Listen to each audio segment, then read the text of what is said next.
जैसा कि थंबनेल देख के आपको बात समझ में आ गई होगी कि किस तरह की बातें आज करने वाला हूँ मैं। ये सारे व्यूअर्स को लेके है। ऑटिज्म पेरेंट्स जो वीडियो देख रहे हैं या फिर जिनके बच्चे में जो भी प्रॉब्लम है, जो लोग ये वीडियो देख रहे हैं और जो सवाल कर रहे हैं।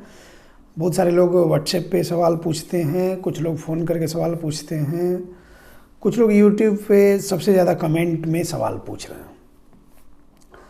तो ये उन लोगों के लिए मैं वीडियो बना रहा हूँ कि जो आधे अधूरे सवाल पूछते हैं। आधे अधूरे सवाल पूछते हैं, आप क्या पूछना क्या चाह रहे हैं वो तो समझ में नहीं आता है। अब कोई वीडियो मैंने बनाया कि ऑटिज्म के बारे में, उस पर आपने लिखा कि मेरे बच्चे को माइल्ड ऑटिज्म है, तो उसमें हमसे आप क्या चाहते हैं?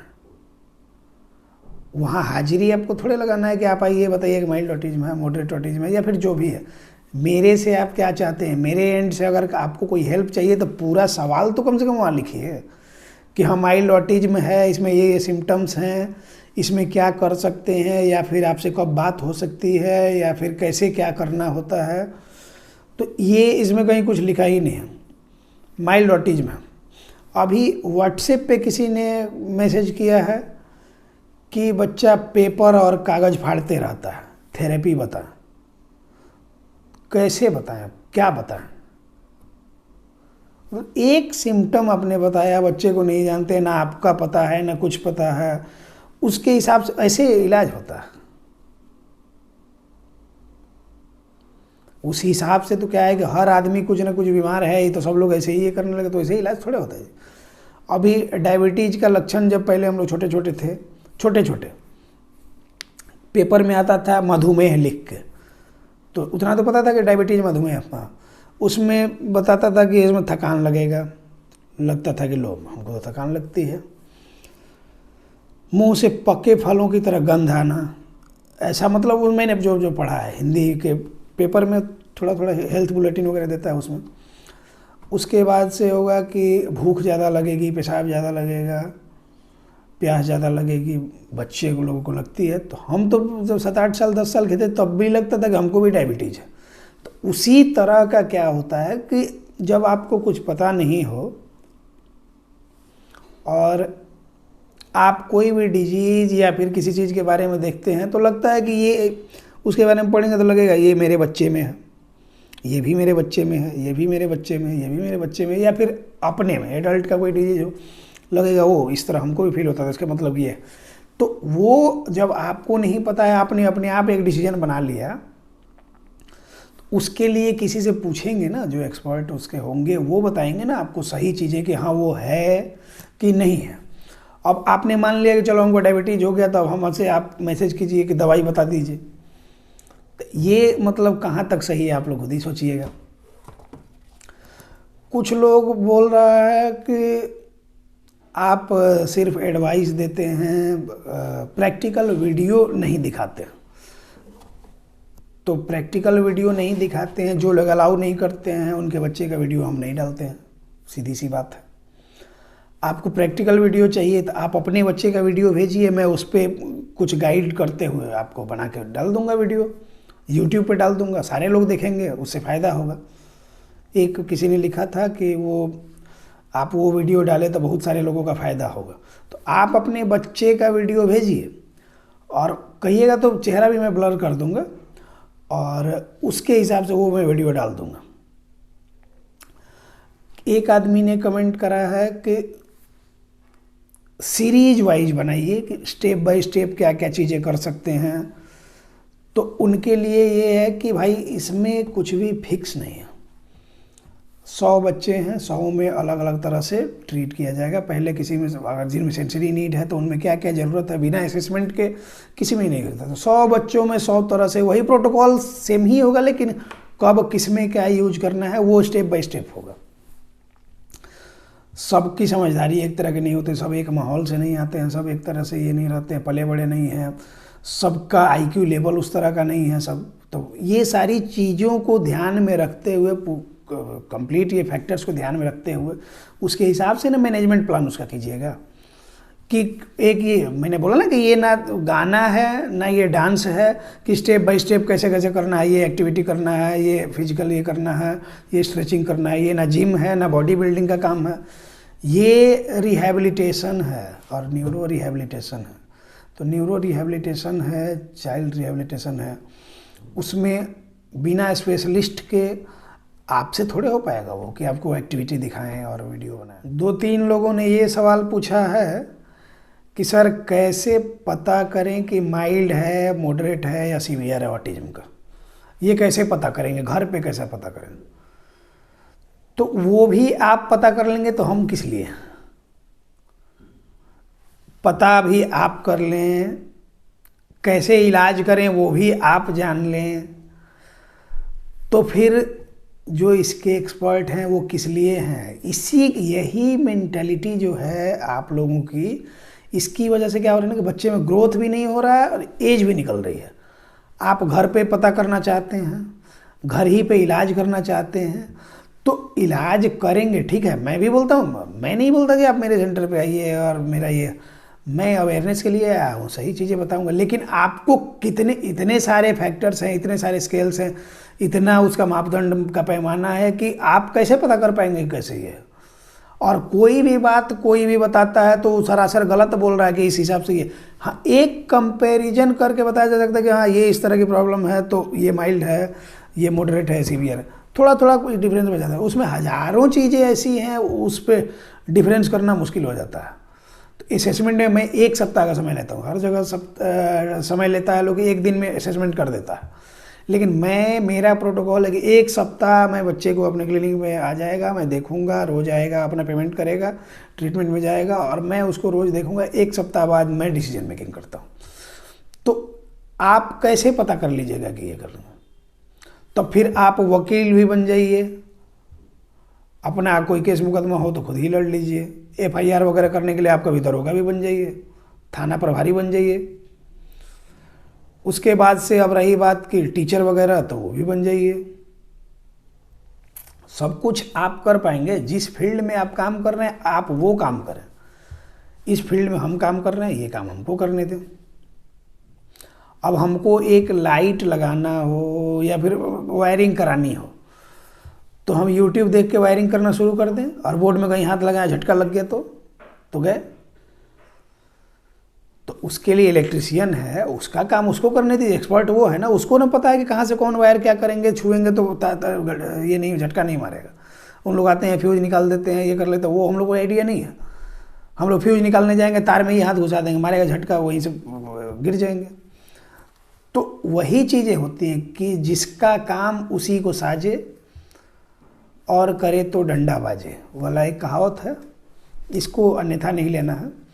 तो जिसका जो काम है वो ना बेहतर कर सकता है। ऑटिज्म पेरेंट्स का वीडियो देख देख के आप लोग को समझ में नहीं आ रहा कि करें तो क्या करें। ये लोग सारा बर्बादी करके रखे हुए हैं और आप लोग उन्हीं के चैनल पे पड़े रहते हैं, तो पड़े रहिए, हमको कोई फ़र्क नहीं पड़ता। मैं तो बार बार बोलता हूँ, बहुत सारे लोग जो फ़ोन से बात, जो लोग फ़ोन किए हैं, मुझे उनसे कोई लालच नहीं है, कोई उनसे ये नहीं है, वो फ़ोन किए, नीडी हैं, मैंने बात किया। बहुत सारे लोगों से मैंने 10-10, 15-15 मिनट बात किया। वो सारा प्रॉब्लम अपना कहना चाहते हैं, मैं उनकी प्रॉब्लम सुनना चाहता हूँ और सुन के उसके हिसाब से मैं कुछ बताता हूँ। जो ऑनलाइन सेशन में जुड़ना चाहते हैं उन लोगों के लिए ऑनलाइन का प्रोसेस बता दिया जाता है। जिन लोगों को सिर्फ बात करके ही सेटिस्फाइड होना था उनको बात भी किया जाता है। ऐसा नहीं कि आप ऑनलाइन में नहीं जुड़िएगा तो आपसे बात नहीं करेंगे, मैंने ऐसा कभी नहीं किया। एक लेडी आई कि सर हमको कुछ गाइड कर दीजिए, मेरे बच्चे को ऑटिज्म है, हम पेमेंट नहीं कर सकते हैं, यूट्यूब पे कमेंट करिए। मैंने बोला कि ठीक है, इस नंबर पे आप कॉल कीजिएगा। उसके बाद से वो गायब हो गए। तो अब वैसे लोगों का क्या सॉल्यूशन हो सकता है? एक बार आए, नहीं मन कर रहा था तो यूट्यूब खोल लिए और यूट्यूब पे आए, बिना मतलब का जिसका भी वीडियो चल रहा है उस पर कमेंट कर दिए। उसके बाद कोई मतलब ही नहीं है क्या है नहीं है। तो फिर ऐसे लोग ना ही आए या फिर देखें वीडियो, कमेंट नहीं करें। अगर आप रियली नीडी हैं, हेल्प चाहते हैं, तो आपको हेल्प जब दिया जा रहा है तो फिर उसके बाद कोई आपको मतलब नहीं रहता। आप ना फ़ोन करते हैं ना उसके बाद से फिर रिप्लाई करते हैं। तो हम तो बैठे हुए हैं, 2 से 4 का समय मैंने इसीलिए तो दिया है कि उसमें कोई भी कहीं से ऑल ओवर वर्ल्ड से मेरे पास फ़ोन आ रहे हैं, पाकिस्तान से, अमेरिका से, नेपाल से, इंडिया से तो लोग हैं ही बहुत सारे, तो सब जगह से फ़ोन आते हैं, व्हाट्सएप कॉल आते हैं। अब बाहर वाले लोग व्हाट्सएप कॉल करते हैं क्योंकि एसटीडी कॉल हो जाता है ना, तो वो व्हाट्सएप कॉल कर लेते हैं। तो व्हाट्सएप एक माध्यम है कि उससे अच्छे से इंटरेक्ट किया जा सकता है। नेपाल के लोगों से मैं जुड़ा हुआ हूँ, पाकिस्तान के लोगों से मैं जुड़ा हुआ हूँ। तो जो एज ए डॉक्टर मेरा काम है कि पेशेंट मेरे से जितना ठीक हो सके उसके लिए काम करना। तो पेशेंट के कल्याण के लिए, पेशेंट के ठीक करने के लिए, मानव की सेवा के लिए मैं ये, तो मेरे लिए कोई देश का बैरियर नहीं है, कोई राज्य का बैरियर नहीं है। जो लोग नीडी हैं आ सकते हैं, बात कर सकते हैं। बहुत सारे लोग बोले हैं कि सर हम पेमेंट नहीं कर सकते, उन लोगों के लिए मैंने फ्री ऑनलाइन सेशन दिया है। जनरली इसका चार्ज मैंने 500 रुपये रखा है, लेकिन 3-4 लोग अभी तक free of cost online session में आए हैं, तो उनके लिए भी वही सेम प्रोसेस है, सेम वही चीज़ें मिलेंगी उनको भी जो सबको मिल रही हैं। तो ये आपको पता क्यों करना है अपने ही घर पे कि इसको क्या है। अब किसी ने कहा कि बता दीजिए कि स्पीच की प्रॉब्लम है या फिर सेंसरी प्रॉब्लम है या फिर ऑटिज्म है, या फिर ये फ़ोन से बात करके हो ही नहीं सकता। बिना बच्चे को आधा घंटा देखे कुछ भी नहीं कहा जा सकता कि उसमें क्या क्या प्रॉब्लम है। आप अपनी भाषा में अपनी बात कहिएगा। जैसे मैंने बोलता हूँ बार बार, आप बोलिएगा कि सूजन हो गया है, फ़ोन कीजिएगा कि सर सूजन हो गया है। तो सूजन हो गया है ये सिर्फ आपको यही पता है टर्म।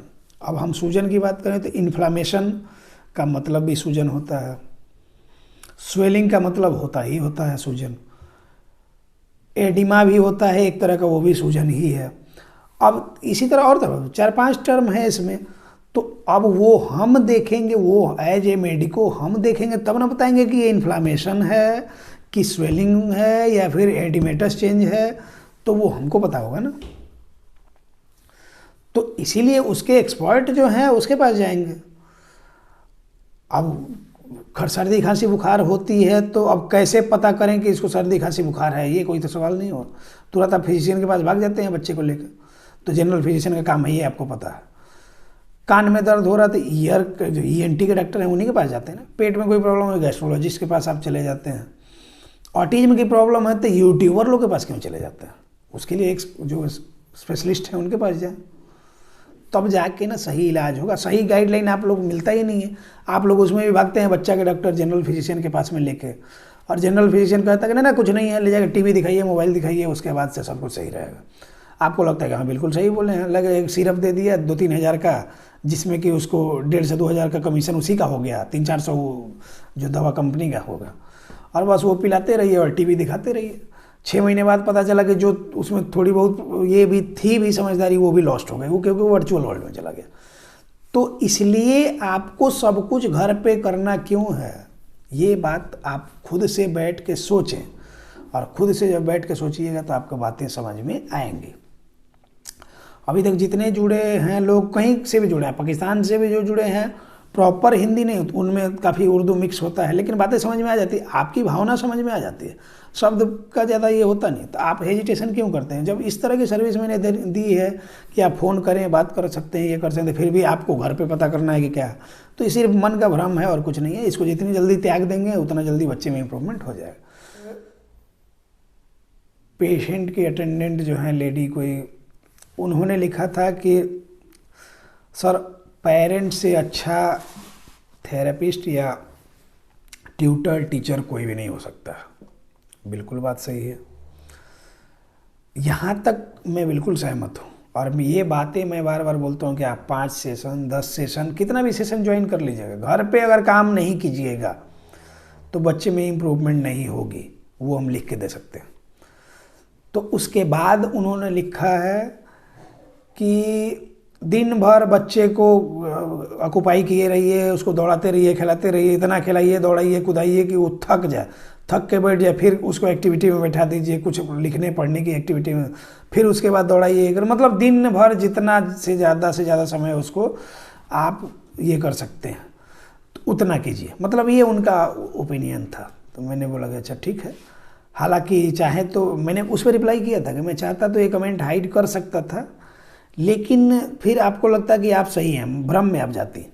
तो इसलिए मैं आपको बताता हूँ कि वो सिर्फ और सिर्फ क्या है ना कि आप फिजिकल और मेंटल दोनों हैरेसमेंट कर रहे हैं बच्चे का। दिन भर ऑक्यूपाई करके नहीं रखना होता है बच्चे को। मतलब कि बच्चा बच्चा है, उसकी अपनी ज़िंदगी है। कोई लीडर थे, वर्ल्ड लीडर में हैं, उनका नाम मुझे नहीं याद आ रहा, कि बच्चा बच्चा है, उसकी अपनी ज़िंदगी है, उस पर प्रौढ़ों के तौर तरीके ना ला दीजिए। मतलब आप जिस हिसाब से उसमें चाहते हैं, अब जैसे होता है कि हमारे यहाँ समाज में ये है कि पिताजी इंजीनियर बनना चाहते थे, नहीं बन पाए, डॉक्टर बनना चाहते थे, नहीं बन पाए, IAS IPS बनना चाहते थे, नहीं बन पाए, IITN बनना चाहते थे, नहीं बन पाए। अब क्या है कि कहीं ना कहीं उनके मन में खुन्नस रहती है। अब खुन्नस रहती है तो वो अपने बच्चे पे निकालेंगे। बच्चे का इंटरेस्ट है आर्ट में, लेकिन उनको भेजना है IIT में, क्योंकि ये खुद नहीं कर पाए हैं, तो इनको है कि अब ये पूरा करेगा। वो जिसमें स्किल्ड होगा वो अगर करने देंगे तो काफ़ी अच्छा कर पाएगा ना, उसका आउटपुट अच्छा आएगा। तो वही चीज़ें हम अपने हिसाब से डिसीजन मेकिंग कर लेते हैं कि हम जो करेंगे वो सही होगा। बिल्कुल सही नहीं। दिन भर ऑक्यूपाई करके रखेंगे बच्चे को, आप मेंटल और फिजिकल दोनों हरेसमेंट करेंगे, कुछ दिन बाद बच्चा आपका और डाउन हो जाएगा। दिन भर ऑक्यूपाई करेंगे, उसको बच्चा है, बच्चे लोग के बीच में दीजिए थोड़े समय के लिए। जैसे मैं बताता हूँ, जितने भी अभी 25-30 इसी के आसपास में, मुझे एग्जैक्ट काउंटिंग नहीं पता, इतने सारे लोग ऑनलाइन सेशन में जुड़ चुके हैं मेरे साथ। और उन सारे लोगों को मैंने अप्रॉक्स टाइम वही बताया होगा कि 3-3 घंटे पे एक बार बैठिए, 1 घंटे का एक्टिविटी कीजिए, फिर 3 घंटे का गैप दे दीजिए, फिर मतलब 12 घंटे का लगभग दिन और रात में सोने तक का हो ही जाता है। उस बीच में आप मात्र 4 बार, और 4 बार मतलब इंटेंशनली वो एक्टिविटी तो करनी है, वो मस्ट है, वो प्राइमरी एक्टिविटीज़ है। उसके बाद सब्सिडियरी एक्टिविटीज़ में टेक्सचर का तो और वो जंपिंग और जो भी चीज़ें करा रहे हैं, कोऑर्डिनेशन बैलेंस जो भी करा रहे हैं, उसके बीच में जो वो सब्सिडियरी चीज़ें हैं वो कर सकते हैं। तो ये हो जाएगा आपका, बच्चे में इम्प्रूवमेंट काफ़ी बढ़िया होते जाएगा। एक दीपंकर भट्टाचार्य जी हैं, हमारे ऑनलाइन सेशन में जुड़े हुए हैं वो हमसे। उन्होंने सवाल पूछा है कि सर बच्चों में अंडरस्टैंडिंग कैसे डेवलप होती है। तो ये बहुत अच्छा सवाल है। अंडरस्टैंडिंग कैसे डेवलप होती है, उसके लिए सबसे पहले समझना होगा कि अंडरस्टैंडिंग का मतलब क्या है। अंडरस्टैंडिंग का मतलब ये कि कमांड फॉलोइंग से ही होता है, कि फोकस्ड हो, कंसंट्रेट हो, आप जो कहें वो बात को फॉलो करें। अंडरस्टैंडिंग यही होती है। उसके एज ग्रुप के बच्चे सारे बातों को समझ रहे हैं, और एक बात बोला जा रहा है उसके साथ कई सारी बातों को एसोसिएट करके वो कनेक्ट करके बात बोल देते हैं। अंडरस्टैंडिंग यही होती है। आपके बच्चे में है कि एक बात जितनी बोला गया उतना ही अगर कर रहा है, उसके अलावा और कुछ अपना दिमाग नहीं लगा रहा, तो जाहिर सी बात है कि थोड़ा न्यूरोलॉजिकली वो पीछे है एज में, तो उन बच्चों से थोड़ा सा पीछे है। तो अब उस कंडीशन में क्या होता है कि कमांड फॉलोइंग डेवलप करने के लिए एक मैंने पूरा वीडियो, सबसे लंबा वीडियो मेरा वही है कि how to develop command following in autism करके एक वीडियो मैंने बनाया है। वो वीडियो आप देख सकते हैं। उसमें काफ़ी कुछ चीज़ें ऐसी बताई हैं जिसमें कि अटेंशन डेवलप करने के लिए, फोकस डेवलप करने के लिए, कंसंट्रेशन डेवलप करने के लिए एक्टिविटीज़ बताई गई हैं। उससे बच्चा आपका काफ़ी हद तक सुधार हो जाएगा बच्चे। अब अंडरस्टैंडिंग डेवलप करने के लिए 2-3 फैक्टर्स मैं बता देता हूँ। देखिए, सबसे पहले क्या होता है कि कोई भी बच्चा जो आजकल के समय में सोशल कम्युनिकेशन की प्रॉब्लम या ऑटिज्म या ADHD जिस भी प्रॉब्लम से जूझ रहा है, तो उसमें सबसे पहला कारण पता है क्या? फैमिली का न्यूक्लियर होना सबसे ज़्यादा। क्योंकि आप और हम कंबाइंड फैमिली में बड़े हुए हैं, सारे रिश्तों को एक्सप्लोर किए हुए हैं, सारी चीज़ों को देखते हैं। हम लोग को पता है कि गाय भी होती है तो अलग अलग तरह की होती है, भैंस भी होती है तो अलग अलग तरह का नस्ल होता है। इसके अलावा सियार, लोमड़ी, लकड़बग्घा, कुत्ता, इन सब चीज़ों में फ़र्क हमको पता है। इसके अलावा क्या है कि रिश्तों में फ़र्क हम लोग काफ़ी वैरायटी देखे हुए हैं। जैसे हम लोग यहाँ, मेरे यहाँ पापा के जो छोटे भाई लोग होंगे उनको चाचा बोला जाता है, काका भी बोला जाता है, लाला बोला जाता है। ये हमारे भोजपुरी है। बड़े पापा जो होते हैं उनको बड़े पापा या ताऊ, ताया, ये सब मतलब बड़ी मम्मी को ताया वगैरह, ताई, तो ये बोला जाता है। और इंग्लिश में जब आप आएंगे तो क्या है कि जैसे शहर में आप रहना सीखे, सारी भाषा जब आप सीखना शुरू करेंगे, सारी एक्सेंट हालांकि आपसे पकड़ में आएगा नहीं, बहुत दिन बाद आता है। तो वो जब आप शुरू करते हैं तो सिर्फ अंकल में समेट देते हैं सारे रिश्तों को। चाचा तो समेटा ही गया, बड़े पापा भी समेटा गए, मामा, मौसा, फूफा सारे अंकल में सिमट गए। जबकि हम लोग में अलग अलग तरह का रिश्ता है।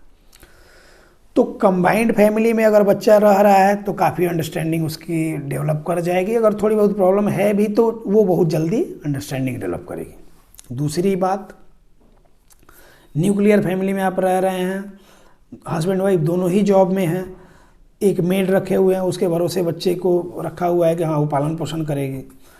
और पेरेंटिंग के एक वीडियो में मैंने बताया कि जो मेड आई है वो बेचारी उसी एज का अपना बच्चा छोड़ के आई है क्योंकि उसको पैसा चाहिए अपने बच्चे का फ्यूचर संवारने के लिए। और आपके पास पैसा है, आप संपन्न हैं, फिर भी आपको मन में एक भ्रम सा है कि जैसे हमको इंडिपेंडेंट होना है, समाज का रूढ़िवादी सोच में नहीं चलना है, हम इंडिपेंडेंट वीमेन या फिर मेन जो भी है बनना चाहते हैं, तो पैसा कमाना चाहते हैं। अच्छा, पैसा कमा के जो रखेंगे तो किसके लिए?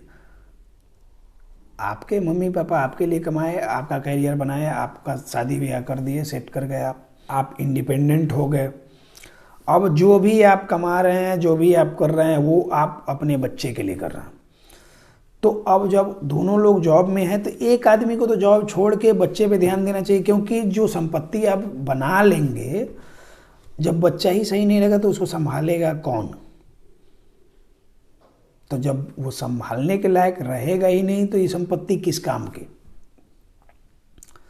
तो इसीलिए इन बातों पे गौर करें। तो अंडरस्टैंडिंग यहाँ से डेवलप करें। तो मैंने बोला ना कि अंडरस्टैंडिंग बच्चे में डेवलप करने से पहले आप में डेवलप होना चाहिए कि आपको क्या नीड हो रही है। अंडरस्टैंडिंग कैसे डेवलप कर सकते हैं बच्चे में, पहले आप खुद से बैठ के सोचें तो सही। आप लोगों का क्या है कि आप लोग कंफर्ट जोन में चले जाते हैं। Comfort zone in the sense कि किसी सेंटर में गए, किसी क्लिनिक में गए, पैसा दे रहे हैं, क्या हो रहा है नहीं हो रहा है हमको मतलब नहीं है। हम जाते हैं तो मोबाइल में अपना दिन रात लगे रहते हैं, चैटिंग में और कहीं कॉल पे। टाइम हुआ घुसा दिए अंदर, टाइम हुआ छोड़ दिया। लोग उन लोग को भी है कि जब कोई खोज खबर नहीं ले रहा था 6 महीना साल भर तक सेम प्रोटोकॉल, वही सेंसरी ब्रशिंग, जॉइंट कंप्रेशन, वही चीज़ें साल भर तक सेम प्रोटोकॉल, नया उन लोग कुछ कर ही नहीं रहे। तो बच्चे में इम्प्रूवमेंट कहाँ से होगी? वही अंडरस्टैंडिंग कहाँ से डेवलप करेगी?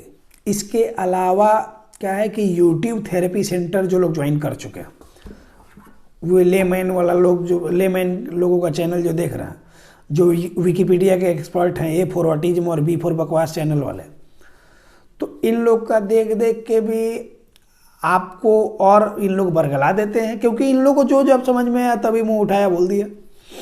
तो इन लोग का देख देख के भी आप कंफ्यूज्ड हैं कि करें कौन सा करें, कब करें, नहीं करें, पता नहीं है। जैसे मैं बोलता हूँ कि जैसे मैं पढ़ने जब गया स्कूल में तो पहला क्लास में गया, दूसरी कक्षा में गया, तीसरी कक्षा में गया, चौथी कक्षा में गया, 5वीं कक्षा में गया करके 10th 12th, उसके बाद ग्रेजुएशन में फिजियोथेरेपी वगैरह में, उसके बाद से चाइल्ड साइकोलॉजी में ये करा। तो ये एक स्टेप हुआ ना। अब ये करते कि छोड़ो रहने दो, नहीं जाते हैं कहीं स्कूल वगैरह, डायरेक्ट जब 20-25 साल के हो जाएंगे तो उसी के बाद फिजियोथेरेपी में डायरेक्ट एडमिशन ले लेंगे, या फिर चाइल्ड साइकोलॉजी में ये करके बड़े साइकोलॉजिस्ट बन जाएंगे। ये भी हम कर सकते थे, लेकिन इतने दिन जो समय हम इसमें दिए तब तो जाके उस हिसाब से मेरा माइंडसेट हुआ, उस हिसाब से मेरी अंडरस्टैंडिंग डेवलप करी कि हाँ कोई भी चीज़ों को, जैसे आप ऑनलाइन में वर्चुअल मीडियम से मेरे साथ जुड़ रहे हैं, लेकिन 10-15 मिनट ही मैं बच्चे को देख ले रहा हूँ तो आपको बता दे रहा हूँ ना कि ये प्रॉब्लम उसमें होती होगी, तो आप बोलते हैं हाँ। तो क्यों? क्योंकि इतना साल मैंने इसमें इस फील्ड में दिया है, तो पता है कि प्रोसेस वाइज चीज़ें क्या कैसे करनी होती हैं, क्यों करनी होती है, उससे क्या क्या इम्प्रूवमेंट हो सकता है। तो वही चीज़ें आपको ये क्यों नहीं समझ में आती हैं कि process wise step by step होता है। यूट्यूब देख के कुछ भी कहीं से नहीं करना होता है। मल्टी एक्टिविटी आसान है।